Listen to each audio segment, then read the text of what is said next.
Ji welcome back after the break. आप देख रहे हैं जीटीवी की special election transmission. Election Pakistan का मौजूद है हमारे साथ अमीर अब्बास साहब, मेरे साथ ही इस फ्रेम में आप उनको देख रहे हैं रिजवान जाफर साहब, तंजीरा मजहर साहिबा। खोल दें जी, फ्रेम ओपन कर दें जी ताकि लोगों की शक्लें नजर आ सकें। रिजवान जाफर साहब, तंजीरा मजहर साहिबा, हुसैन थेबो साहब और हेलो खाली कुर्सी जहां पर सना हाशमी बैठी हुई थी, कुछ देर में तशरीफ वापस ले आएंगी। और ये हमारा मेकअप का सामान ये हमारा चल रहा होता है जी ब्रेक के दौरान, चीज़ें वगैरह ज़रा हल्का सा फ्रेश अप हो रही होती हैं। आप लोग भी मेरा ख्याल है कि फ्रेश अप हो रहे होंगे, हो चुके होंगे। सना हाशमी साहिबा स्टूडियो में तशरीफ ले आएंगे। सना साहिबा आप पीछे से होती खुफिया तरीके से आ जाएं, अपनी सीट पे बराजमान हो जाएं। अच्छा, फ्लोर ओपन है। और हमारे साथ ख्वाजा मतीन साहब, माजरत के साथ मैं इस्लामाबाद वालों को क्यों भूल जाती हूँ, अपने शहर को क्यों भूल जाती हूँ। ख्वाजा मतीन साहब भी मौजूद है इस्लामाबाद से हमारे साथ। कल शहबाज शरीफ ने कहा कि अगर हमें सादा अक्सरियत ना मिली तो फिर सोचेंगे कि वज़ीर आज़म कौन होगा। सादा अक्सरियत मिल गई तो फिर नवाज शरीफ वज़ीर आज़म होंगे। इसका मकसद क्या है? और आज नवाज शरीफ ने वोट कास्ट करते हुए कहा कि मखलूत हुकूमत का फ़ायदा कोई नहीं है जी, सादा अक्सरियत दिलवाएं और एक बंदे को वज़ीर आज़म बनवाएं। ओपन ये बात तो देखिए उनकी ठीक है, इसलिए क्योंकि जिसके पास सिंपल मेजॉरिटी नहीं होगी तो उसकी हुकूमत फिर बनेगी बैसाखियों पे, इत्तेहादी हुकूमत। और जिसकी इत्तेहादी हुकूमत होती है वो हमने पीडीएम की सूरत में भी देख ली, वो हमने इमरान खान की हुकूमत भी देखी, उससे पहले जरदारी साहब की 2008 से 13 तक की हुकूमत, एमक्यूएम ब्लैकमेल करती थी, मौलाना साहब की पार्टी ब्लैकमेल करती थी, बलूचिस्तान अवामी पार्टी। तो ये फिर वजारतें मांगते हैं, फिर ये पैसे मांगते हैं, फंड्स मांगते हैं। और जो असल गवर्नमेंट जिस पार्टी की होती है बदनामो होती है। तो अगर नून लीग को हुकूमत मिलनी है तो सिंपल मेजॉरिटी से मिलनी चाहिए ताकि वो काम कर सके। अच्छा, इसमें अमीर अब्बास साहब मैं ये कहना चाहूँगा कि नून लीग ये बात कैसे कह रही है जबकि आपने इलेक्शन से पहले खुद ये प्लान किया है कि आपको सिंगल मेजॉरिटी के साथ नहीं बल्कि इत्तेहादियों के साथ जाना है, और आपने कैंपेनिंग ही नहीं की बहुत से इलाकों के अंदर, जलसे नहीं किए, और अपने जो इत्तेहादी हैं चाहे वो आईपीपी की सूरत में हो, जेयूआई हो, एमक्यूएम हो या और लोग हों, तो वो आप एक पहले से प्लान करके जो मैदान के अंदर उतरे। देखिए उसमें दो चीज़ें, एक है कि आपको देखिए अब जब मियाँ साहब की 2013 में हुकूमत थी तो उन्होंने एमक्यूएम को इत्तेहादी नहीं बनाया था क्योंकि उनको ज़रूरत नहीं थी। अगर उनके साथ एमक्यूएम इत्तेहादी होती तो एमक्यूएम उनके साथ उसी तरह ब्लैकमेलिंग कर सकती थी जैसे पीपल्स पार्टी के साथ की 2008 से 13 में। उनको एक इत्तेहादी की जरूरत थी, उससे उन्होंने हुकूमत बना ली। एक है कि आपको 5-7 सीटें आपकी कम है तो आपने किसी एक को साथ बिठा लिया। एक है कि आपके पास 40-50 सीटें कम है तो फिर आपको सिर्फ पाकिस्तान पीपल्स पार्टी के बारे में कह सकते हैं कि वो ऑन बोर्ड नहीं है अभी तक, लेकिन अदरवाइज तो सबको ऑन बोर्ड लिया है। ख्वाजा मतीन साहब आप क्या कहते हैं शहबाज शरीफ का कल रात का बयान और नवाज शरीफ का आज का बयान? जी देखें गरीदा, बात यह है कि इस वक्त जो पंजाब है वो बैटल फील्ड है जी बिल्कुल। और वहाँ 41 कौमी असम्बली की नशिस्तें हैं।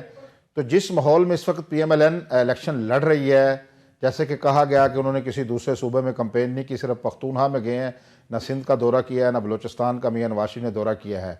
तो 41 सीटों पर आपका जो सबसे बड़ा मद्दे मुकाबल है उसका निशान से महरूम है और वो इस वक्त ज़ेर अताब है वो पार्टी, और चाहे उसका कोई भी रीज़न हो, 9 मई हो या कोई भी वाक़यात हों। अब उनके लिए खुला मैदान है वहाँ 141 से। वो मेरे ख्याल में जो PMLN है वो क्लीन स्वीप करने जा रही है क्योंकि जो उनके मद्दे मुकाबले पीपल्स पार्टी को 10, 12, 15 नशिस्तों पर कोई मुकाबला कर रही होगी तो बाकी PMLN ही है, या आज़ाद उम्मीदवार हैं या इस्तेकाम पार्टी के लोग हैं। इस्तेकाम पार्टी के लोग भी PMLN के इत्तेहादी हैं। तो मियां नवाज शरीफ ये बात बड़ी सोचे समझे तरीके से कह रहे हैं और उस पर उन्होंने काम भी काफ़ी किया हुआ है कि इसलिए वो बात करते हैं कि महलूत हुकूमत में नहीं बैठूंगा।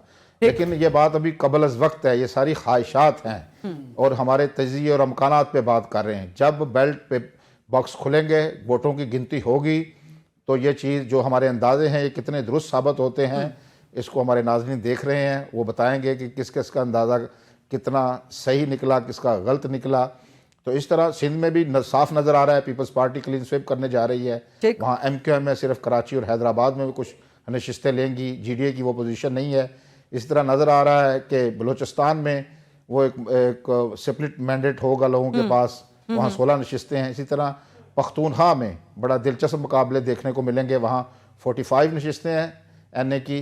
तो वहाँ देखते हैं, वहाँ मौलाना फजल रहमान भी बड़ी अच्छी पोजीशन में है और जो इस वक्त PTI 2 हिस्सों में तकसीम हो चुकी है। परवेज़ खटक है वहाँ, परवेज़ खटक देखें कितनी नशिस्तें लेने में कामयाब होते हैं। और PTI भी जो हमायत याफ्ता उनके उम्मीदवार हैं, अलीमीन गंडापुर हैं, बाकी लोग हैं, वो भी मुकाबले में है। ठीक, अब देखें वहाँ ठीक। से क्या नतीजा आता है।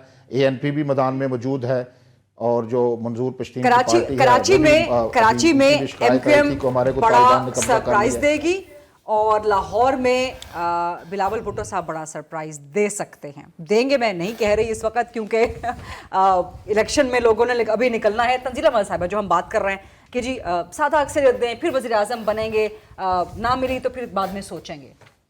देखिए मियाँ आप साहब कैसे तज्जिया करती हैं मियाँ इसका? साहब का तो कंसिस्टेंट एक पोजीशन रही है। आपको याद है कि जब ये लंदन से भी नहीं आ रहे थे तब भी वो समझते थे कि जब तक वो फील्ड नहीं मुझे मुयसर कि मैं अपनी मर्ज़ी से फ़ैसले ना कर सकूं, जो कि मौशी फ़ैसले हैं ज़ाहिर है, और बड़े अहम सियासी फ़ैसले भी वो करना चाहते हैं। कुछ कॉन्स्टिट्यूशनल चीज़ें हैं जो उनके एजेंडा के ऊपर हैं।